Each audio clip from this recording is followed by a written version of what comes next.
మనకు కావాల్సిన వంకాయలు తీసుకోండి. వంకాయని చిన్న చిన్న సైజ్ రౌండ్‌గా కట్ చేసి, దాన్ని వాటర్‌లో వేసి నానబెట్టండి. దాని తర్వాత సాల్ట్ వేయండి దాంట్లో. సాల్ట్ వేసి నానబెట్టండి. ఆ వాటర్ బాగా మిక్స్ చేయండి. సాల్ట్ ఏసిన తర్వాత మిక్స్ చేసి ఒక 5-10 మినిట్స్ పక్కన పెట్టేసేయండి. ఒక టమాటో తీసుకోండి. టమాటోని చాప్ చేయండి. మిక్సీ జార్‌లో ఏసుకోండి.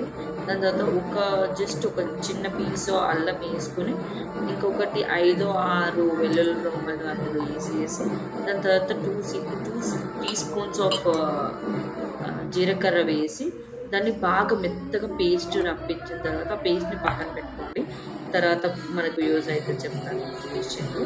దాని తర్వాత ఒక 5-6 ఆనియన్స్ తీసుకొని చాలా చిన్నగా కట్ చేసుకొని, ఒక బాండీలో ఇప్పుడు ఆయిల్ వేసి, దాంట్లో జస్ట్ జీలకర్ర, కరివేపాకు ఏసిన తర్వాత చిట్పట్లాడాలి ఆయిల్ అన్నీ ఫ్రై అవ్వాలి ఆయిల్‌లో.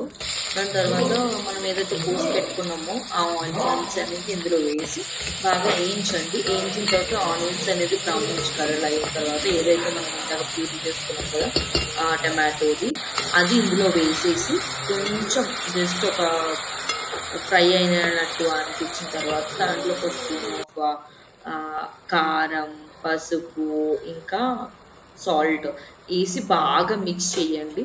మిక్స్ చేసిన తర్వాత దాంట్లో జస్ట్ చూడండి, టేస్ట్ చూసుకోండి. సాల్ట్ సరిపోయిందంటే ఓకే. తర్వాత ఎప్పుడైనా యూజ్ చేసుకోవచ్చు, సాల్ట్ ఎయ్యొచ్చు మనం. జస్ట్ ఇప్పుడు మీకు కనిపిస్తుందా జస్ట్ ఫ్రై అయిన సుర్సుర్ అన్నట్టు అంటుంది కదా! అప్పుడు ఆ టైంలోనే మనం వంకాయలేసుకోవాలి. ఎందుకంటే ఇది ఆల్రెడీ కుక్ అవుతుంది.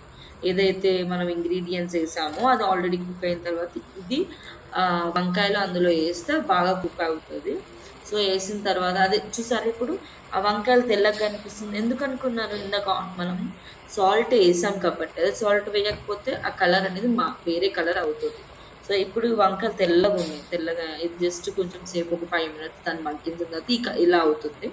దీని తర్వాత ఇప్పుడు మనం జస్ట్ దగ్గర పడింది కాబట్టి దీంట్లో వాటర్ ఏసుకొని ఇంకా దగ్గర పట్టించుకుందాం. సో, 1 గ్లాస్ ఆఫ్ వాటర్ వేస్తున్నాను నేను.